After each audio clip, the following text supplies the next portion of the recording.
이 보통 봉숭아물을 들이면 적어도 한 일주일은 가지 않나요? 더 가죠. 그죠? 6개월은 더 가죠. 근데 이게 좀 이상한 게 이 동남아 이모가 매일매일 봉숭아물을 들여주더라는 거예요. 이상하잖아요. 이상한 건 이뿐만이 아니었어요. 범행도구로 준비한 것 중에 하나가 큰 솥이었습니다. 검색한 걸 보면 감자탕, 피 빼는 법, 그리고 뼈 분리하는 법, 막 그런 것들을 검색을 했더라고요. 저희가 추측을 해보는데 그 복들이 다 털어져 나가는 거예요. 종이에다가 성씨들 있잖아요. 뭐 이름? 능성 구씨, 뭐 하천 이씨, 네. 경주 이씨 그거를 쓸 수 있을 만큼 다 써놔요. 근데 그게 장례식장에서 어떻게 작용되겠어요? 왜냐? 귀신이 통하는 통로가 될 수 있어요.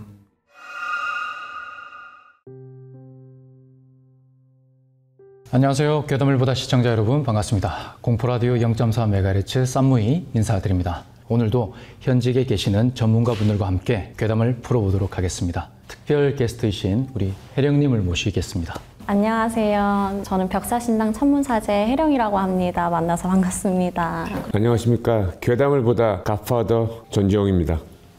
자, 오늘은 이야기 전에 여러분께 공지할 사항이 있습니다. 저희 괴담을 보다에서 여러분들의 공포사연 제보를 받으려고 합니다. 여기 아래쪽에 이메일 주소로 보내주시면 괴담을 보다에서 더욱 흥미롭게 풀어드리도록 하겠습니다. 많은 관심 부탁드리겠습니다. 자, 첫 번째 이야기는 제가 한번 문을 열어보도록 하겠습니다. 자, 이번 사연은 아주 몹시 화가 나실 만한 이야기일 거예요. 제보를 해주신 분의 친한 지인인 M씨가 어렸을 때 겪었던 일이거든요. 자, 지금으로부터 30년 전 여름, M씨가 초등학생, 그러니까 당시 기준으로 국민학생이죠. 당시 M씨의 가정 형편이 상당히 어려운 상태였다고 해요.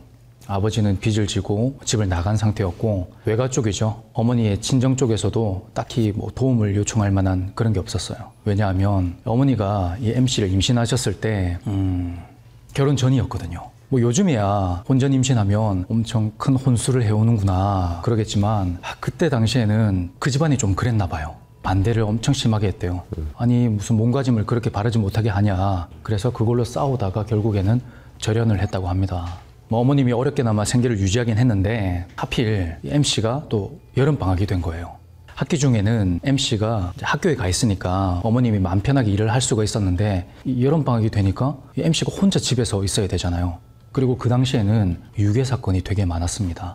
그래서 너무 걱정된 나머지 고민하다가 최후의 수단으로 외가댁에 맡기기로 합니다. 어머니의 본가는 영월 쪽에 있었어요. 그쪽 시골 동네에 어머니가 이제 찾아갔습니다. M씨를 데리고 찾아가니까 아주 난리가 난 거예요. 아니 인연을 끊은 지가 언젠데 네가 무슨 낯짝으로 여길 찾아오냐. 난 너 같은 애 모른다. 그러면서 난리를 피우더라는 거죠. 그때 당시 M씨는 그 외조카들 있는 방에 이렇게 넣어놨는데 그 소리가 방문 너머까지 막 들리더라는 거예요. 그게 생생하게 기억이 난답니다. 심지어는 이 외가 친척들이 하는 말이 정 맡길 데가 없으면 뭐 어디 시설에라도 맡기면 안 되겠냐 이런 말까지 하면서 그렇게 반대를 한다는 거예요. 그렇게 완강하게 거절을 했습니다. 근데 어느 순간부터 이 친척이 갑자기 표정을 싹 바꿔요. 아 이거다 하는 표정이요. 그래서 그때부터 태도를 바꾸더니 한 달 정도라면 맡을 수 있을 것 같다. 다만 본인들은 바쁘니까 안 되고 지인에게 맡겨두겠다 그랬던 거예요. 어머님은 좀 찜찜하긴 했지만 어쩔 수 없는 상황이잖아요. 그래서 이 M씨에게 용돈을 좀 쥐어주고 서울로 올라오셨다고 합니다. 그리고 잠시 후에 이 맡아주겠다고 했던 그 친척과 M씨가 그 시골 농길을 쭉 걸어가요. 논밭을 몇 개나 지나쳐서 겨우 도착한 곳이 바로 빨간 대문집이었어요. 뭐 손을 잡아주긴커녕 이 어른이 그냥 혼자 간 거예요. M 너야 뭐 오든지 말든지 알아서 해라 이런 식으로요. 참 못됐죠. 그래서 성큼성큼 가서 그 빨간 대문집 문을 두드리는데 이 어린 나이에도 어라 싶을 정도로 굉장히 이국적인 생김새의 여자가 나오더라는 거예요. 피부도 가무잡잡하고 이목구비도 굉장히 큼직큼직하더래요. 바로 동남아 여성이었어요. 그 동남아 여성이 아마 그 친척이 얘기한 그 지인인 것 같더래요. 근데 너무 오래전 일이라 기억이 흐릿한 그 상황 속에서도 이 M씨가 정확하게 기억하는 게 이 동남아 여성이 완강하게 거절을 하는 게 느껴지더래요. 말이 좀 어눌하고 빠르고 막 그래가지고 말은 알아듣지 못했지만 왜 그런 게 있잖아요. 거절하는 어떤 제스처라고 할까요? 거의 세계 공통이잖아요. 뭐 손살을 친다든지 아니면 고개를 가로젓는다든지 결국에는 그렇게 하다가 문을 쾅 닫고 들어가 버리더래요. 근데 이 친척이 참 웃긴 게 이 애를 그대로 놔두고 그냥 가버리는 거예요. 조금 기다리면 아마 들여보내줄 거다. 넌 여기서 지내면 된다. 그래서 이 MC가 불안한 나머지 이 친척을 막 쫓아가니까 손찌검까지 하더라는 거죠. 막 화를 내면서. 그래서 더 이상 쫓아가지 못하고 그 대문이 보이는 논두렁에 앉아서 멍하게 있는데 그때 이미 해가 점점 지고 있었어요. 어릴 때는 좀 그렇잖아요. 그 불안이라는 감정을 어떻게 정확하게 표현을 하진 못하잖아요. 그래서 그렇게 눈물도 안 나고 그렇게 있었대요. 하염없이 기다리고 있었답니다. 그렇게 밤이 되고 결국에는 동남아 여성이 대문을 열어주고 애를 집 안으로 들이더래요. 그 집안이 딱히 뭐 특별할 건 없었대요. 뭐 일반적인 뭐 시골집의 분위기. 그리고 한 가지 좀 특이한 게 눈이 쨍할 정도로 빨간 천을 주렁주렁 그렇게 덧대어놨다는 거죠. 뭐 어쨌든 그렇게 집에 들어오고 나서 동남아 여성이 밥도 해먹이고 곧이어 잠자리도 펼쳐주고 재웠대요. 그렇게 이 동남아 여성과의 여름방학이 시작된 거예요. 자, 지금부터 이 동남아 여성을 동남아 이모 혹은 이모라고 제가 부르도록 할게요. 사실 이 동남아 이모와 지내는 여름방학은 별달리 특별한 건 없었대요. 뭐 시골 생활이 좀 다 그렇잖아요. 더군다나 이 서울에 살다가 시골까지 오니까 얼마나 심심하겠어요. 때가 되면 밥 해 먹여, 그리고 재워주고, 그리고 며칠에 한 번씩 빨래를 해주고, 그게 전부였대요. 다른 시간에는 애가 뭐 TV를 보던 뭐 어디를 싸돌아다니던 전혀 간섭을 안 했답니다. 솔직히 아이에겐 되게 심심한 환경이잖아요. 그래도 뭐 대뜸 맡겨놓은 그런 상황이니까 감지덕지하다 그렇게 생각을 했답니다. 그러던 어느 날에 이 동남아 이모가 MC의 빨래를 가지고 갔는데 갑자기 MC에게 오더니 봉숭아 물을 드리자고 했대요. 근데 그 말을 정확하게 알아듣지 못했는데 이 이모가 손을 잡고 끌고 간 곳에 꽃을 빻아서 찧어서 손에 해서 붕붕 둘둘 감더라는 거죠, 뭔가를. 근데 그 당시에도 이 남자아이들은 봉숭아 물을 드리지는 않거든요. 근데 얼마나 심심했으면 그것조차도 재밌었답니다. 근데 이게 좀 이상한 게 보통 봉숭아 물을 드리면 적어도 한 일주일은 가지 않나요? 더 가죠. 그죠? 몇 개월은 더 가죠. 근데 이게 좀 이상한 게 이 동남아 이모가 매일매일 봉숭아 물을 드려주더라는 거예요. 이상하잖아요. 이상한 건 이뿐만이 아니었어요. 어느 날은 평소에 이 애미 뭘 입든 아무 간섭도 안 하던 이모가 어느 날부턴가 이 애미 잠들기 전에 옷을 막 껴입히더라는 거예요. 그러니까 나시 위에 반팔 위에 셔츠 뭐 이런 식으로 막 껴입히더래요. 근데 아까도 말씀드렸다시피 여름이라고 했잖아요. 얼마나 덥겠어요. 몸에는 땀띠가 나서 가렵죠. 근데 벗지도 못하겠는 게 옷을 벗으려고 하면 평소에는 온화하던 그 이모가 불이 나게 화를 내는 거예요. 근데 그것도 그거지만 이 애미 봉숭아 물을 드리는 것 그리고 옷을 껴입히는 것 그런 것들을 거절을 못한 이유가 있었대요. 이 동남아 이모가 이상해지는 그 밤 시간 때문이었대요. 이 이모가 처음에 왔던 그날부터요. 밤에 잠을 안 자더래요. 사람이 잠을 안 잘 수가 없잖아요. 어느 날은 신발장 옆에 그리고 어느 날은 냉장고 옆에 불도 안 켜고 그 어두컴컴한 데서 쪼그리가 앉아서 우두커니 이 M을 바라보고 있더라는 거죠. 그런데 이게 며칠이 지나니까 그냥 앉아만 있는 게 아니라 MC한테 다가오고 또 어느 날은 알 수 없는 말을 중얼중얼거려요. 그리고 또 어느 날은 희번득하게 눈을 뜨고 막 쳐다보는 겁니다. 그리고 또 다른 날은 점점 다가오다가 이 MC의 위에 올라타서는 손톱을 세워서는 그 MC의 옆구리를 막 굽혀 파더라는 거죠. 긁고 핥히고 그러면서요. 아침에 일어나서 그 겹겹이 껴입은 옷을 들춰보니까 이 상처가 엄청 심하더래요. 근데 더 이상한 건요. 밤이면 밤마다 이상하던 이 이모가 아침만 되면 언제 그랬냐는 듯이 멀쩡해지더라는 거예요. 약을 발라주고 밴드를 붙여주고 아침까지 해먹이고요. 평소랑 똑같습니다. 이 MC는 대체 이 이모를 어떻게 대해야 할지 몰라서 막 고민하고 있는데 상황이 이렇게까지 되니까 너무 겁이 나서 결국에는 친척 집까지 혼자 찾아가게 돼요. 근데 그까지 찾아가니까 막 울음이 나오더래요. 막 펑펑 울면서 사정 설명을 하려고 했는데 문전박대를 하는 거죠. 이 친척이라는 사람들이. 우리는 곧 어디 가야 된다. 너 뒤치다거리 할 여유 없다. 이런 식으로 쫓아보내더라는 거죠. 참 나쁘죠. 그나마 다행인 것은 이 생활이 한 달까지는 가지 않았어요. 맡길 때 너무 불안했던 내 어머님이 좀 무리를 해가지고 2주 만에 일을 해결하고 내려오시게 된 거예요. 영월로 내려오기 전에 친척집에 전화를 걸었어요. 내일 데리러 갈 테니까 애를 챙겨달라. 그리고 그 다음날 영월로 내려갔어요. 근데 문을 아무리 두드려도 아무 반응이 없는 거예요. 이게 어찌된 일인가. 그래서 막 화를 내면서까지 문을 계속 쾅쾅 두드렸는데 인기척이 없더래요. 그렇게 계속 두드리고 있으니까 결국에는 옆집 사람이 나오더니 하는 말이 그 집 사람들 온양에 온천 하러 갔다 이러는 거예요. 너무 분통 터지죠. 그 전날 내려간다고까지 얘기를 했는데 무슨 말을 해줬어야 되는 게 아니냐. 아무리 믿기로서니, 아무리 절연을 했기로서니 어떻게 저럴 수가 있나 싶더래요. 그 옆집 사람한테 그럼 애는 어디 있냐 그렇게 물어봤더니 그 빨간 대문집을 알려주더래요. 그 주소를 찾아서 겨우겨우 찾아갔는데 야, 애 꼴이 말이 아닌 거예요. 손에는 뭘 칭칭 감아놨죠. 온몸에는 땀띠가 나 있죠. 애 옷을 들춰보니까 막 상처투성이죠. 이 어머니가 너무 화가 나가지고 이 동남아 이모한테 따지려고 했어요. 정말 눈물이 날 뻔했답니다. 근데 이게 사정이 MC가 알던 그것과는 좀 많이 다르더래요. 자, 지금부터 그 동남아 이모 그리고 그 옆집 사람이 해줬던 이야기를 합쳐서 제가 풀어보도록 할게요. 사실 그 영월 깡촌에 그것도 동남아 여성 혼자서 그렇게 있기는 쉽지가 않잖아요. 이유가 뭐겠습니까? 바로 국제 결혼이죠. 국제 결혼을 해서 그렇게 오게 된 건데 근데 그렇게 시집을 오고 나서 2년도 채 되지 않아서 이 남편분이 돌아가신 거예요. 보통 그 시골 깡촌에 혼자 그렇게 살게 되면 형사님이나 혜령님 같으면 어떠시겠어요? 외국인데. 저는 다시 돌아가지 않을까. 그죠. 네. 이게 보통이거든요. 근데 그럴 수가 없었던 이유가 있었답니다. 애초에 이 이모가 국제 결혼을 해서 한국으로 들어온 게 본인의 의지가 아니었대요. 그 이유가 뭐냐면 이 동남아 이모의 집안, 그러니까 본가죠. 그 본가가 한국의 무당이랑 비슷한 일을 하는 그런 집안이었대요. 그리고 원래 이모보다 먼저 태어난 언니가 있었는데 무슨 이유에선지 이 언니가 일찍 죽어버린 거예요. 불행하게도.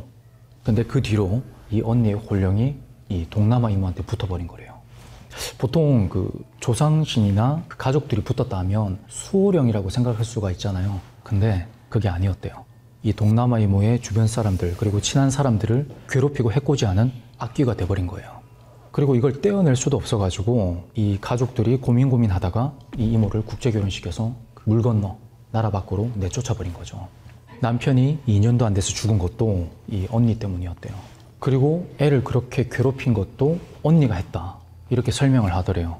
근데 엄마 입장에서는 이게 무슨 말도 안 되는 소린가 싶잖아요. 무슨 악귀가 어쨌느니 뭐 언니가 긁었느니 핥혔느니 너무 어이가 없더래요. 그래서 막 따지려고 하는데 그제서야 이 동남아 이모가 이 M의 손을 보여주더랍니다.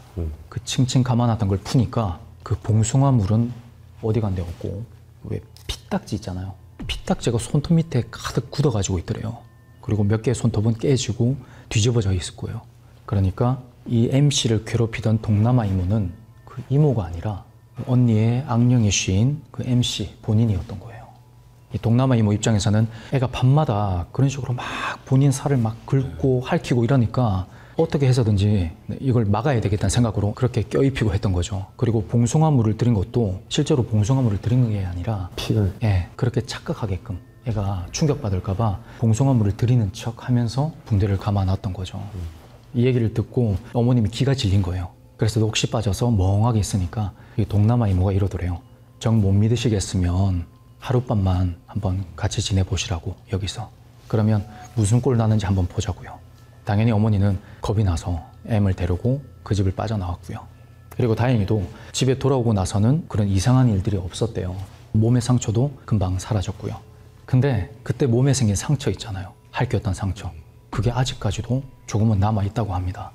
제 이야기는 여기까지입니다. 아까 언니가 씌어가지고 뭐 이제 조상령이 오면은 수호령이라고 얘기를 하시잖아요. 네네. 근데 사실 그렇진 않거든요. 너무 일찍 돌아가신 거잖아요. 그거에 대한 원한이 있을 수도 있고 한지고 원지면은 분명히 그거를 원을 풀기 위해서 내 가족들한테도 그거를 안 좋게 작용을 할 수 있어요. 충분히. 나만 이렇게 돼서 억울하다. 그럼요. 내 가족들하고 있었던 추억이고 뭐고 귀신한테는 필요가 없는 거예요. 그러면 동남아에서 한국으로 왔는데 같이 온 건가요, 그러면? 같이 따라 들어올 수 있죠. 따라 들어와요? 그럼요. 근데 제가 듣기로는 그렇게 물을 건너서 영을 보낼 수가 없다고 들었거든요. 충분히 가능성 있죠. 왜냐면 우리 신도 그러잖아요. 물 건너 가면 너 신은 안 받아, 안 받을 수 있을 맞아요. 거야 해도 받아요. 그래요? 그럼요. 신은 어디에서든 존재할 수 있는 거고 우주 어느 공간에도 존재할 수 있는 현상이기 때문에 전혀 개의치 않고요. 물 그럼 건너간다고 뭐 해도. 아폴로 13호를 타고 우주로 가든 아무 상관이 없네요. 자, 그러면 여기서 만약 예를 들어서 혜령님이 미국 뉴욕에 가셨어요. 이사를 가셨어요. 그리고 거기서 신당을 차리려고 하면 지금 계시는 몸주신과 그 주장신이 같이 따라갈 수가 있는 건가요? 네, 충분히 가능성이 있는 얘기입니다. 혹시 그 주장신이나 몸주신도 영어를 배워야 되나요? 시는 언어로 대화하는 것보다는 통신을 하는 거거든요. 혜령아 이렇게 해라 이런 것보다는 기운으로 주시는 게 더 커요. 그렇기 때문에 인간이 재주를 배우면 되는 거예요. 영어를 인간이 배우고 신령님들께서 주시는 어떠한 메시지를 저는 영어로 사람들한테 전파를 하면 되는 거고. Thank you. You're welcome. 그리고 일반 사람들이 보기에는 이 빙의 현상이라든지 이 정신병이라든지 구별하기가 쉽지가 않거든요. 구별할 수 있는 방법이 있는지. 일단 보여지는 양상은 굉장히 비슷해 보여요. 조현병이 됐든 빙의가 됐든 사람들이 눈으로 봤을 때는 굉장히 비슷한 면이 있을 수는 있지만 기본적으로 조현병이 발병됐을 때는 망상이 굉장히 심해져요. 그렇죠. 누가 나를 해하려 그래요, 뭐 하려 그래요, 막 그런단 말이에요. 근데 빙의 같은 경우에는 처음부터 뭐 귀신이 팍 하고 몸에 실리는 게 아니거든요. 귀신이 점점 사람의 기맥을 뚫어요. 기맥을 뚫고 뚫는 과정들을 제가 봤을 때는 한 달에서 정말 길게는 6개월까지 천천히 뚫는단 말이에요. 그 다음에 빙의가 되는데 조현병 같은 경우에는 정확하게 남자가 이러한 말을 해요. 여자가 이러한 말을 해요. 제 몸 안에 뱀이 있어요. 특정을 짓는단 말이에요. 조현병은. 근데 빙의는 그런 게 없어요. 그냥 무슨 소리가 들려요. 어떠한 기운이 느껴져요. 몸이 추워요. 두통이 와요. 구역질이 나요. 특정을 지으면 그거는 거의 정신병이라고 봐도 무방하고, 특정이 아니라 말씀드린 것처럼 두통이 와요. 구역질이 나요. 잠을 잘 때마다 자꾸 가위를 눌려요. 이러한 게 이제 빙의의 시작이다. 제가 이번에 들려드릴 이야기는 한때 전 국민을 아주 분노하게 했던 이야기입니다. 강 씨라는 사람이 있었습니다. 이 사람이 처와 이혼을 하고 아이를 보러 가는 권리를 면접 교섭권이라고 합니다. 그래서 그 면접 교섭일, 그러니까 아이를 보러 가는 날에 아이를 본다고 기분에 들떠가지고 갔습니다. 간 다음에 연락이 안 돼요. 그 후로. 2019년 5월 25일 실종이 되고 그 후로는 나타나지 않았습니다. 며칠이 지나도 연락이 안 되자 동생이 신고를 했고 경찰이 수사에 들어갔습니다. 수사를 해보니까 강 씨와 강 씨 전처 그리고 거기 아들이 하나 있었는데 셋이 펜션에 머물렀어요. CCTV를 보니까 전처와 아들이 나오는 모습이 있었는데 강 씨가 나오는 모습을 없었어요. 그래서 경찰이 안에서 무슨 일이 벌어졌다고 생각을 하고 과학수사팀이 감식을 했어요. 바닥은 깨끗했어요. 육안으로 볼 때 여기서 무슨 살인사건이나 강도사건이 났으면 피 같은 게 있어야 되는데 그런 건 없었고, 그렇지만 이제 벽면과 천장을 보니까 비산흔이라고 하는 아시죠? 킨. 예. 그러니까 외부에 이제 강한 충격이 사람 몸에 전해지면 상처가 나면서 피가 이렇게 튑니다. 저희 과수팀에서 분석을 해보니까 피가 이제 위치가 다 다른 거예요. 어느 지점은 피가 이제 위에 있었고 어느 지점은 이제 밑에 있었어요. 그 의미는 이제 위에 있던 거는 칼을 이제 위에서 찔러서 피가 튀었고 아래에 있는 지점은 쓰러졌을 때 찔러서 이제 피가 이제 중간이나 아래로 튄 거예요. 노설로 보니까 저희 이제 펜션 가면 식사를 할 수 있게 나오는 방이 있지 않습니까? 다이닝 룸이라고. 거기서 시작이 됐고 그 다음에 부엌, 그 다음에 출입문, 그 다음에 마지막으로 이제 화장실에서 이제 사망한 걸로 추정이 됩니다. 경찰은 곧바로 가장 중요한 용의자 누구겠습니까? 아내죠. 아내죠. 그 아내를 긴급 체포합니다. 그 사람이 바로 여러분들 잘 알고 계시는 고유정입니다. 제주도 출신인 남편을 죽였던 고유정인데, 이 고유정 살인사건 같은 경우에는 시신이 발견되지 않았습니다. 그런데도 법원에서 이 간접 증거들을 인정해서 살인자로 처벌을 한 사건입니다. 사건의 전말이 이렇습니다. 이 고유정은 남편 강 씨를 대학에서 만났어요. 대학 무슨 봉사활동을 하면서 만났는데 오랜 기간 사귀고 결혼을 했습니다. 결혼했는데 고유정이 남편을 때리고 폭언을 많이 했다고 합니다. 예, 반대죠. 통상적인 경우에는 보통 남자들이 그런 폭언이나 폭행을 이혼을 하는데, 그런데 이제 이혼을 하면 보통 아이들을 만나게 해주잖아요. 면접 교섭 일에. 그렇지만 고유정은 아이를 만나게 해주지 않았어요. 2년 동안이나. 그래서 남편이 소송을 해서 면접 교섭권을 확보를 합니다. 고유정 입장에서는 아이를 남편한테 이제 만나게 해줘야 돼요. 근데 그 당시 상황이 어땠냐면 고유정은 이제 새로운 남자를 만나서 새로운 가정을 꾸리려는 참이었어요. 근데 아이는 또 새롭게 만난 그 남자를 친아빠로 생각을 하고 있었고, 그래서 이제 고유정은 더 전 남편한테 자신의 아이를 보여주기 싫었던 거예요. 그래서 고유정은 남편을 이제 죽일 결심을 합니다.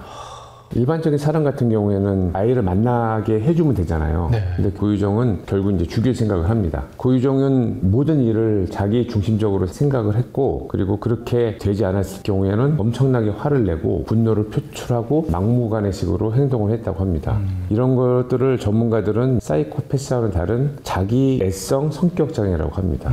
자기를 너무 중요시 여기는 거죠. 그러니까 모든 세상이 나 중심적으로 돌아가야 되고, 내 목적이 있으면 타인을 그냥 아무렇지 않게 이용하고 어떤 경우는 착취를 합니다. 그리고 이게 내 뜻대로 되지 않았을 때는 엄청난 분노를 표출하는 성격이죠. 고유정은 남편이 자신을 떠났다는 데 대해서 굉장히 이제 분노를 했어요. 자기 목표는 정상적인 가정을 이루는 게 목표였는데 본인 잘못으로 이 가정이 해치됐지만 인정을 안 하고 자기 목적인 가정이 잘 안 되니까 분노를 엄청나게 표출하는 거죠. 이에 대한 보복으로 아이도 이제 못 만나게 한 거예요. 그렇게 못 만나게 했는데 법원에서는 남편한테 면접 교섭권을 주는 판결을 했고, 고유정은 어쩔 수 없이 아이를 만나게 해줘야 되는 거예요. 그래서 아이와 남편을 영원히 단절시킨 방법으로서 남편을 이제 죽이려고 한 거죠. 고유정이 남편을 죽이기로 하고 범행 도구를 구입을 합니다. 자를 수 있는 블렌더, 가는 블렌더, 그리고 큰 통을 2통을 시키더라고요. 남편을 제주도에 이제 인적이 드문 펜션으로 유인합니다. 밥을 해주겠다. 나가서 먹지 말고 내가 요리를 좀 해주겠다. 카레를 만들어 줍니다. 그리고 거기에 카레에 졸피뎀이라고 아시죠? 수면제처럼 이렇게 잘 수 있는. 남편이 졸피뎀을 먹고 정신을 못 차리자 흉기로 남편을 살해를 합니다. 그 시신을 절단을 해요. 미리 준비한 종량제 봉투 30개 정도의 이 시신을 나눠 담습니다. 그리고 이제 시신을 처리해야 되는데 고유정이 범행 도구로 준비한 것 중에 하나가 큰 솥이었습니다. 검색한 걸 보면 감자탕, 피 빼는 법, 그리고 뼈 분리하는 법, 막 그런 것들을 검색을 했더라고요. 저희가 추측을 해보건데 채를 솥에 가열을 해서 분리를 했던 거로 추정이 됩니다. 고유정이 비행기 타고 제주도 간 게 아니라 완도를 통해서 이제 제주도를 배를 타고 들어오는데, 가장 큰 이유는 완도에서 이제 제주도로 가는 배는 자기가 자가용을 운전해서 차량을 실을 수가 있어요. 카펠이네요. 예. 그래서 차량을 싣고 그 차량을 이용해서 제주도로 갔다가 범행 후 다시 이제 완도를 통해서 육지로 이제 나왔죠. 근데 그 배 안에 CCTV를 보니까 고유정이 검은 봉투를 이제 바다에 버리는 게 이제 찍혔습니다.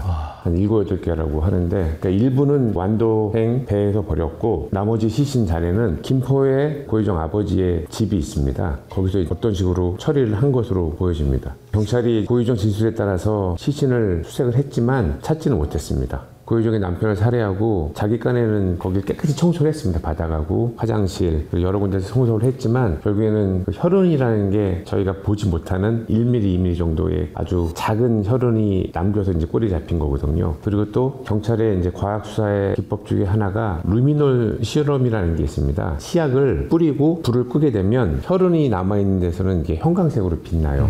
그 당시에 펜션에서도 바닥하고 그 화장실에 이제 형광색이 분출이 됐죠. 육안으로 볼 때는 피가 없어 보여도 이 피 성분이 남아있으면 반응을 합니다. 그리고 고유정 사건이 드러나게 되면서 또 다른 사건이 하나 수면으로 떠오릅니다. 고유정은 이 남편을 죽였기 한 3달 전에 고유정 현 남편이죠. 2번째 남편. 현 남편과 그 전 부인 사이에 있던 5살짜리 아들이 있었어요. 그 아들이 사망한 사건이 납니다. 경찰이 이제 조사를 해보니까 특별한 병도 없었는데 이 아이가 그 현 남편하고 같이 자다가 질식사를 합니다. 근데 목하고 어깨 같은데 좀 멍짜고 있었고, 저희가 이제 잠을 이렇게 자다 보면 이불에 이제 찌눌리죠. 눌리는 그런 흔적이 있지 않습니까? 얼굴 전체에 노림성 같은 그런 자국이 있었어요. 그러면 간단하게 생각해보면 누가 이제 이걸 누른 거죠. 숨을 못 쉬게. 5살짜리니까. 그 당시에는 현 남편이 가장 중요한 용의자로 추정을 받았고, 경찰이 이제 남편에 대해서 조사를 많이 했어요. 고유정은 그렇게 많이 조사를 안 받았다고 하더라고요. 또 기가 막힌 거는 현 남편이 그때 당시에도 카레를 먹었다고 하더라고요. 그러니까 카레에 그런 수면 성분을 타서 잠을 깊게 자게 만든 다음에 고유정이 이렇게 아이를 질식사 시켰다고 할 수밖에 없죠.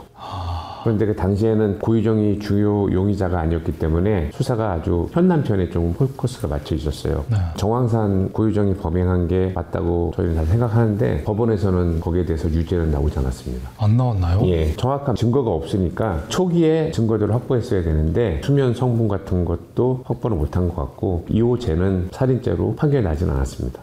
고유정이 왜 의붓아들을 죽였는지에 대해서 전문가들은 고유정이 이제 다른 새로운 이제 가정을 이루려고 하는데 그 아들이 방해가 되는 거라고 생각한 거죠. 내 자식만 가지고 살려고 했고, 그리고 기록을 보니까 두 아들이, 고유정 아들과 그 현 남편 아들이 출생 연도가 똑같아요. 그럼 어디 가도 누가 보더라도 형 동생이 될 수가 없잖아요.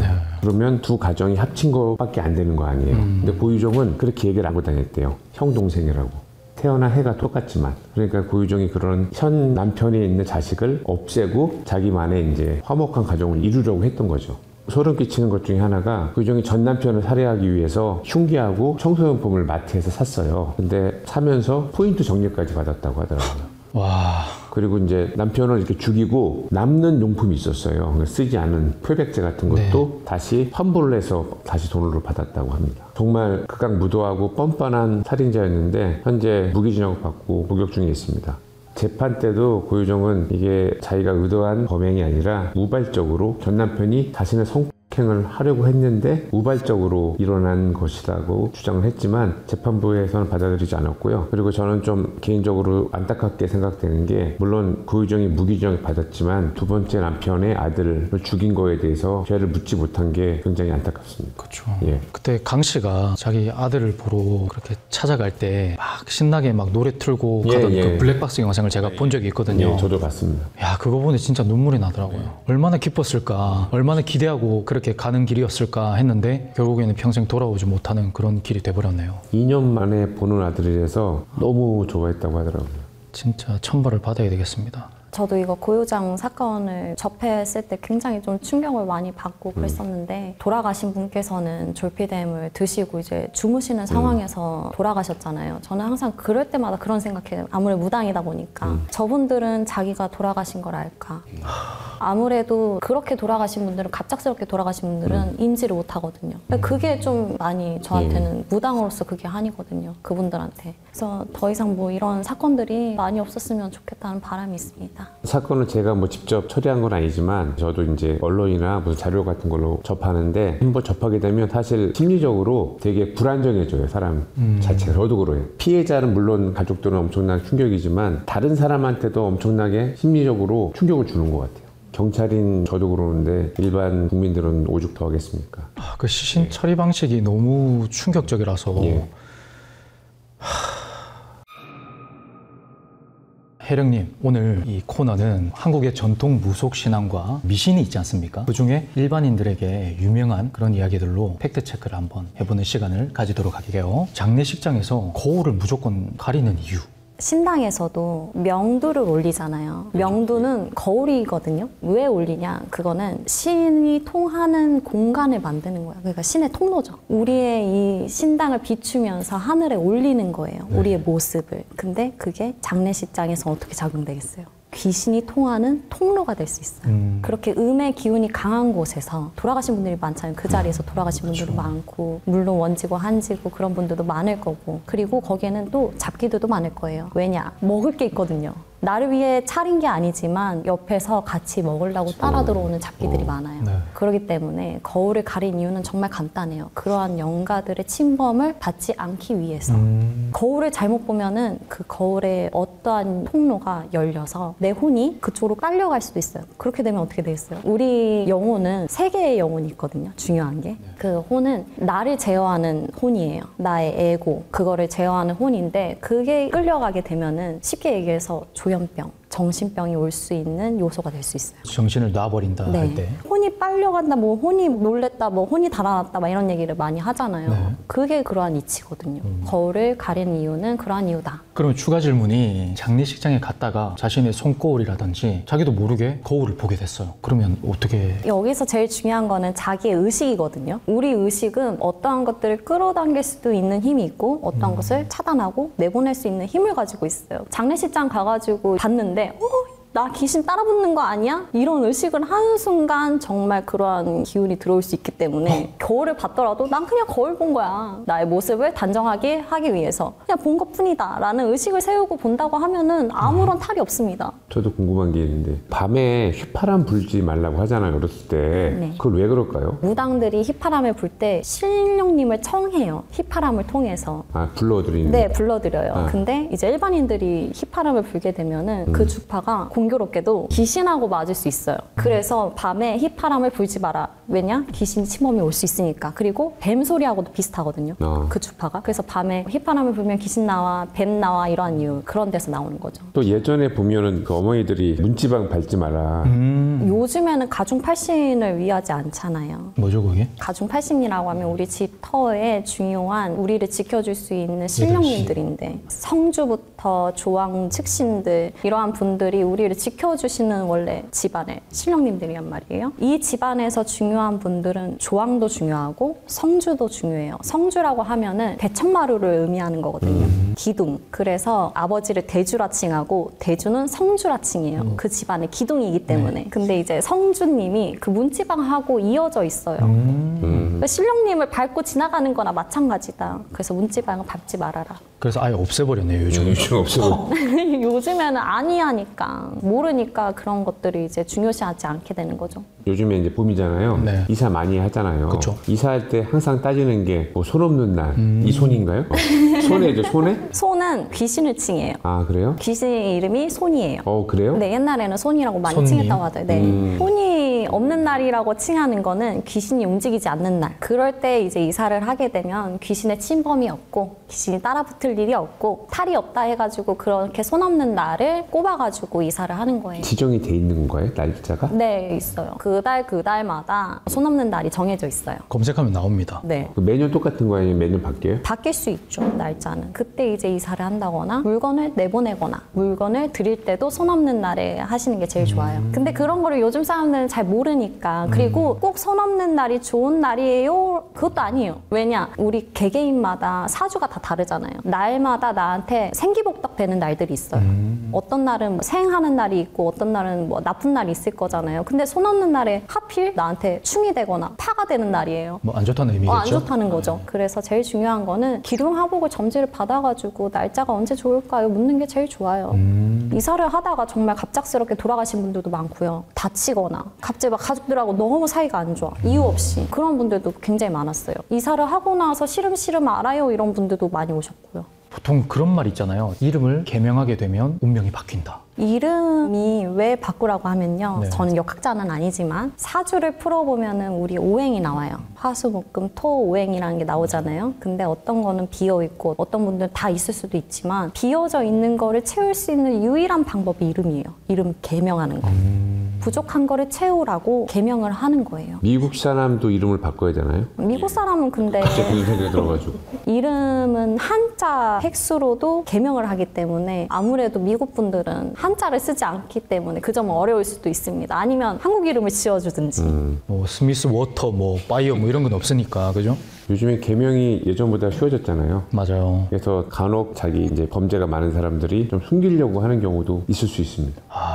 그 대중교통이나 카페 같은 데 앉아 있으면 옆에서 막 다리를 엄청 떠시는 분이 있잖아요. 아우 보기 싫죠. 맞죠. 그러면 되게 신경이 쓰이더라고요. 제가 떠는 것도 아닌데 네. 뭐 어릴 때 뭐 정서불안 있니 뭐 막 혼났잖아요. 다리 네. 떠면 뭐 복 나간다고 맞아요. 예전에 어른들이 그랬는데 이제 나가나요? 그게 우리가 이제 땅을 밟고 살잖아요. 땅을 밟고 땅을 걷고 할 때마다 땅에서 올라오는 기운들이 있어요. 우리가 기도를 드릴 때도 하늘의 기운을 받아서 내 몸에다가 자정을 시키는 건데 일반인들도 마찬가지예요. 내가 꼭 기도를 하지 않더라도 어느 순간 나한테 정말 좋은 운기가 들어올 수 있어요. 근데 다리를 떠는 순간 정말 말 그대로 그 복들이 다 털어져 나가는 거예요. 예전에 어른들은 빗자루질도 하지 않았다 그래요. 빗자루질 하면은 그것도 복이 나간다. 턴다. 이불도 안 털고 그러면 이불 도대체 이게 어떻게 보면은 굉장히 민족 신앙적인 거잖아요. 어쨌든 조심했을 때는 우리 어른들의 선조의 지혜로 봤을 땐 이유가 있지 않을까 싶어요. 그 빗자루질도 이렇게 하지 않고 안으로 안으로 이렇게 맞아 예. 복이 저도 들어오라. 그 얘기 들었어요. 아 그래요? 예, 밖으로 나간다고 그래서 안으로 한다는 그런 얘기도 어렸을 때 들은 것 같아요. 걸레질을 보통 많이 하셨다. 정말 어른들께서는 빗자루질보다. 야 이유가 있네요. 저도 5학년 때까지 저도 모르게 막 다리를 떤 거예요.